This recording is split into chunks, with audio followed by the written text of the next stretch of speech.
From New York City, it's the Wendy Williams Show.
Let's get started. It's time for Hot Topics. Come on.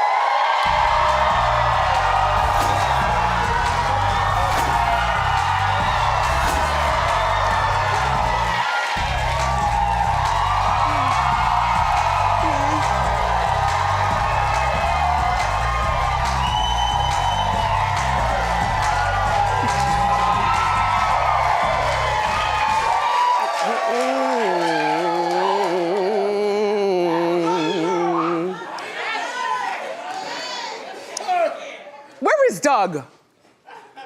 I don't know, but look, do we have a prayer cloth? Just in case. I can keep my hypnotizer here, but it might make people really hypnotized.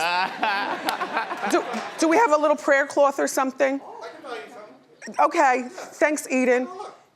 Eden's in for Brendan, Brendan's in for Doug. I got Doug's picture at the Hollywood Walk of Fame and I put it on my social media. I thought that was so thoughtful. Yes. Can we drum that up? Yeah. It's on my Instagram. It's from like last night, right? Yeah. Yeah. I didn't get it until late. Yeah. It's so nice. All right. Well, we'll get that a little bit later on in Hot Topics when I do show review. Because there's a lot going on with the show. It doesn't revolve around a graphic or anything like that, but there's a lot going on here with the show. Anywho, so Sofia Richie won't be keeping up with the Kardashians anymore. Sofia says that she won't be on next season's show. I barely remember her being there other than when they went on the vacation. And you know, she's Scott, who's in his 30s, father of three's 20-year-old girlfriend, daughter of Lionel Richie. I have no children, the whole world at her feet, but this is what she chooses to do. The family's sitting at the table at the beach, and Scott shows up with Sofia, and Courtney is taken by surprise. Well, Sofia now says she won't be on because she wants to focus solely on acting. Now, I don't mind that, but why would somebody feel like acting is something you don't have to study? Or you know what I mean? Like, you know, you just fall into acting. Well, I agree with her. And there were some people in my morning meeting who were saying, you know, why wouldn't you stay with the Kardashians? That brand gets you more than being Sofia Richie. I said, oh, no, it doesn't. Not when your father's Lionel Richie. You know what I'm saying?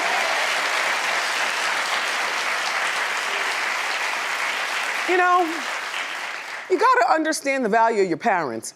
If you have Lionel Richie as your father, you are absolutely going along with that. I love the Kardashian family, but in my opinion, there's more influence over being a Richie than a Kardashian, only because Lionel has more of a...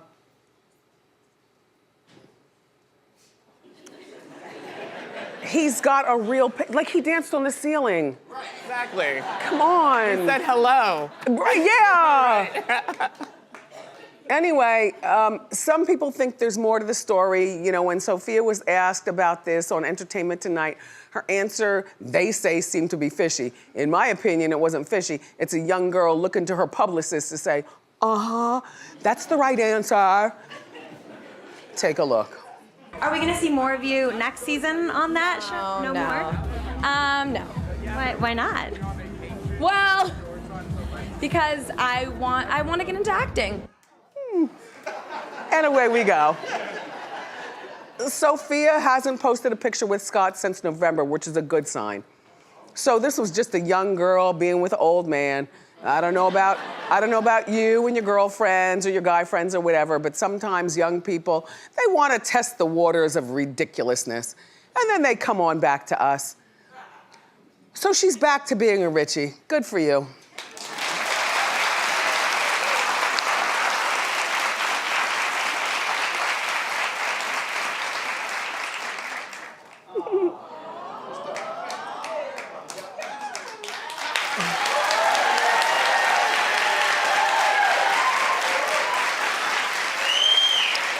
Doug has been with me since the first day of the 6-week sneak peek. Do you know what I'm saying?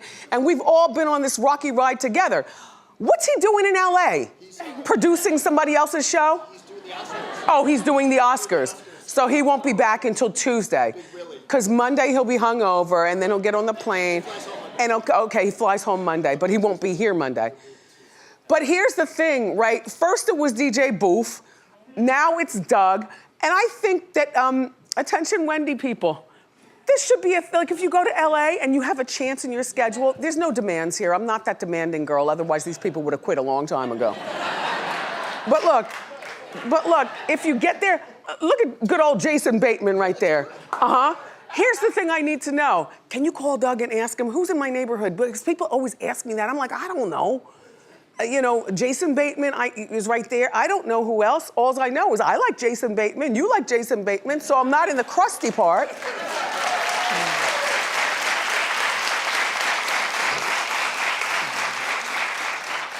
In other show news, as long as we're talking about the show.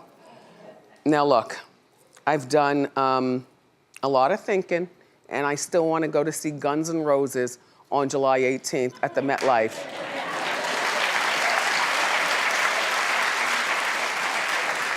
Rambo, this is what I've drummed up. We're only going with a Sprinter, which will meet at headquarters, right? So then we're all in the Sprinter, we go out there. July 18th is my actual birthday. I'm not spending the whole day with you all. You know, I don't have a particular gentleman friend right now, or for Valentine's Day, doesn't matter. Oh, don't awe me. Do not awe me. Believe me, you. I could if I wanted to, but I don't slum. You know what I'm saying? I need.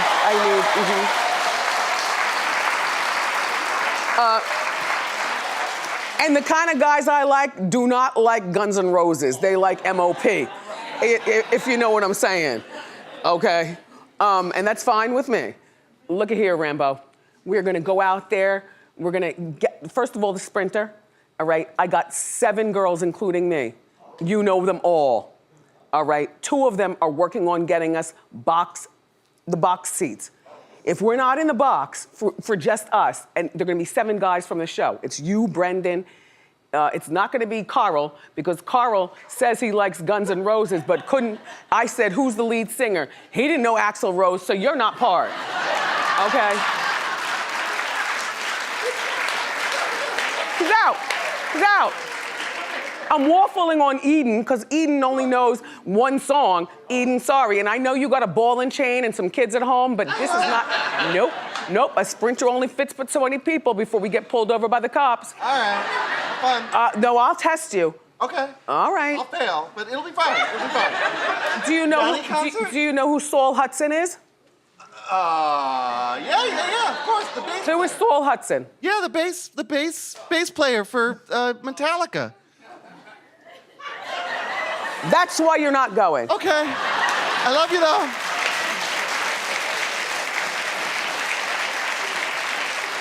Saul Hudson is Slash from Guns N' Roses. If you don't know that, you're not part.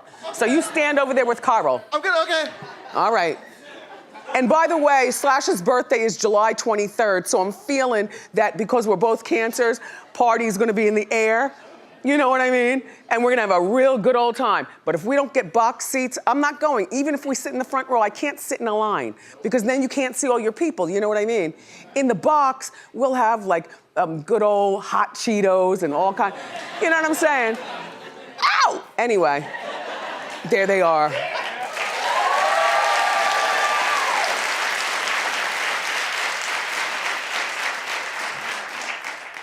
I like hard rock, but I also like hard hip hop. And, yeah, okay. Sit down. No, I mean, stand up. I'm sorry, stand up. You still have to tell me what to do around here on the floor. Yeah. We'll have a good, we'll go. You guys go someplace else. Yeah. Where do you want to go? The strip club. We'll watch a fight. Oh, strip club. Okay, cool, great. Oh boy.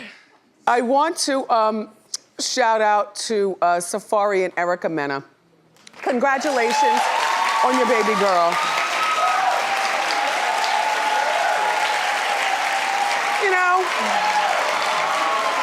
it's Safaree's first child, it's Erica's second child. Nicki Minaj is probably someplace trying to one-up them by getting pregnant as I speak. Now, Nicki is married to a man named Kenneth. His last name is Petty, which makes Nicki Mrs. Petty.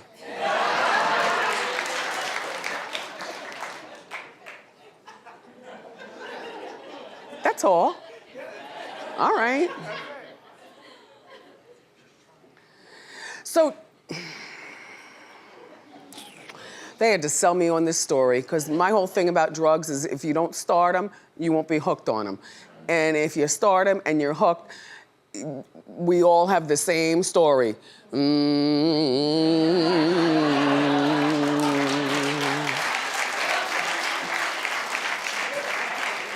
mine was in my 20s, even though I'm in my 50s. The story, you know, you never forget being blindsided by a situation. So here's Justin Bieber talking, and as soon as I heard it, I was like, I don't care. This boy has handlers, this boy has millions of dollars, this boy has mom and dad, he's got Scooter Braun, he's got his record label. Why should I care that he got hiccuped? I saw who he was hanging out with in the early days. I'm not surprised he was on lean, smoking weed at age 13. By the way, that was late around where I come from. Just saying. Then he moved on to pills, alcohol, Molly, mushrooms. Like, but if you followed the story of Justin Bieber or followed, plus he was rich, it still is, and famous, didn't listen to his mom and dad. He tore up the green room here. I don't have to tell you about that. He punched my John Anderson, was nasty to everyone around here. But it was Scooter and his father who made him go upstairs and straighten up that green room, correct? Correct. So they had a piece of a handle on him. Right. But dad somehow, I guess, fell in love with the limelight and wasn't as bossy as a dad should be.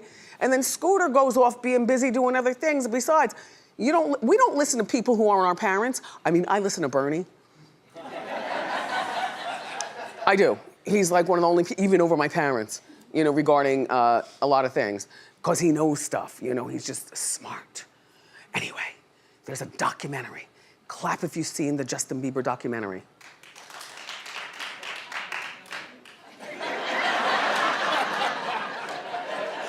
Good, then I'm not the only one. I have no idea, I don't really care, but even though I don't care, I would watch it if I was available or if there was proper like, if Will and Grace wasn't on or something like that.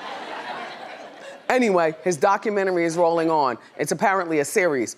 And so he's decided that he wanted to stop doing drugs because he thought he was gonna die. Duh. Duh. Anyway, but just take a look. I decided to stop because I felt like I was like dying.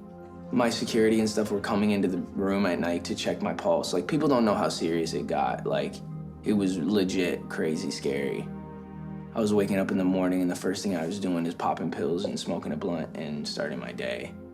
You know, so it just got scary. I basically said to myself, I'm like, God, if you're real, you get me through this season of stopping these pills and stuff, and if you do, I'll do the rest of the work. It's very sad. You know, for us OGs, we don't care. But for you young people who happen to be watching the Miss Wendy show right now, you better take this example and put down everything and get your life together.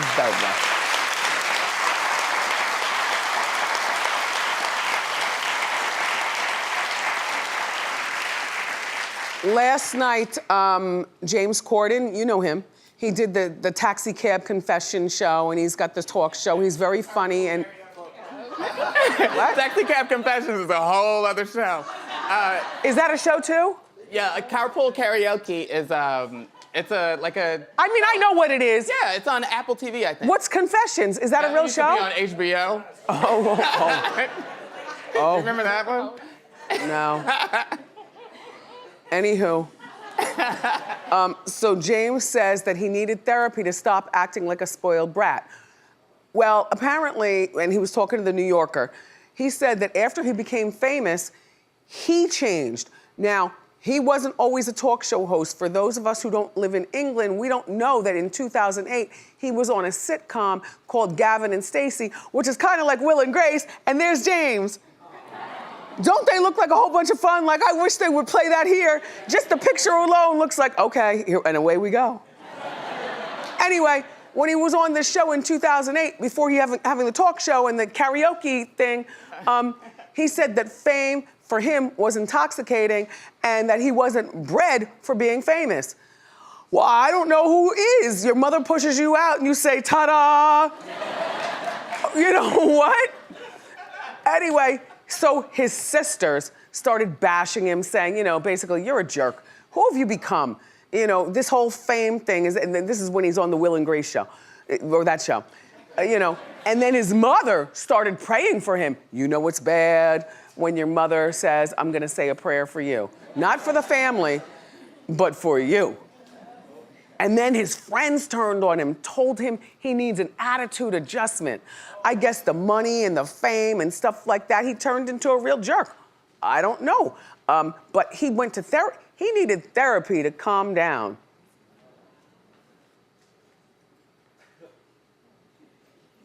Another story I kind of didn't really care about, I'm just sharing it with you. Only cause I never recall being a jerk. I mean, you know, radio was a certain, but when we got this TV show by season 5, it was a, but I never recall changing. Like I am who I am. And I gotta tell you something. No.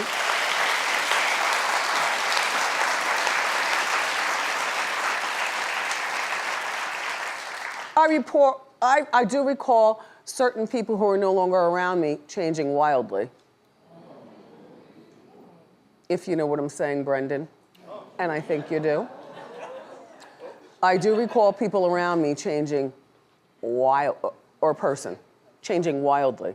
And I'm still over here wiping my teeth and, you know, trying to figure out how to do the perfect meatloaf and be a good daughter and trying to stay calm during the uprise of everything. So yesterday, right, I had a meeting and me and Burns went. And it was on the other side of town right after the show.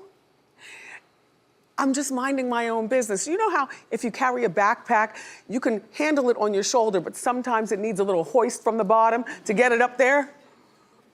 So Bernie gets out on that side of the car. I get out on this side of the car. I say, Burns, you know, just give me a little hoist. It's slipping off my coat.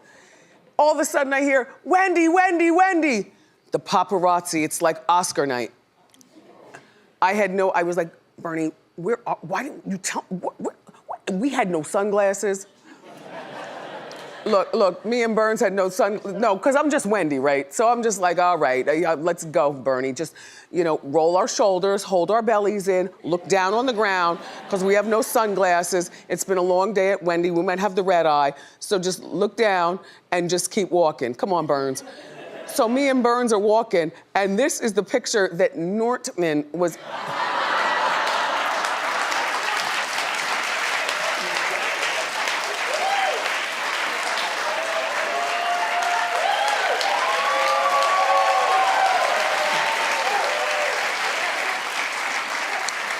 You know what?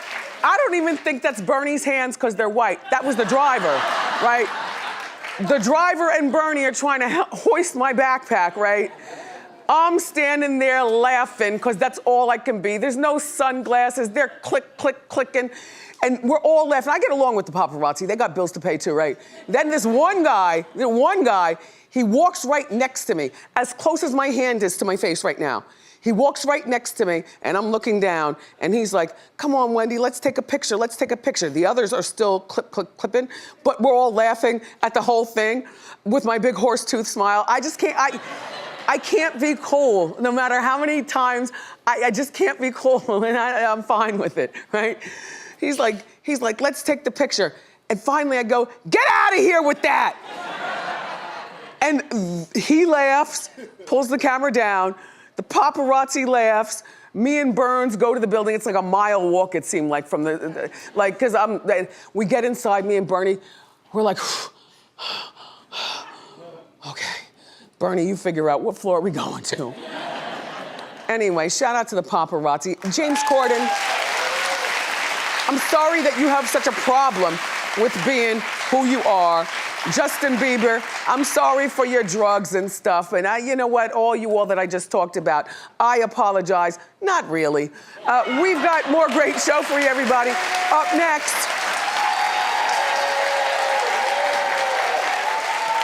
it's time for Reality Rewind. So grab a snack and come on back.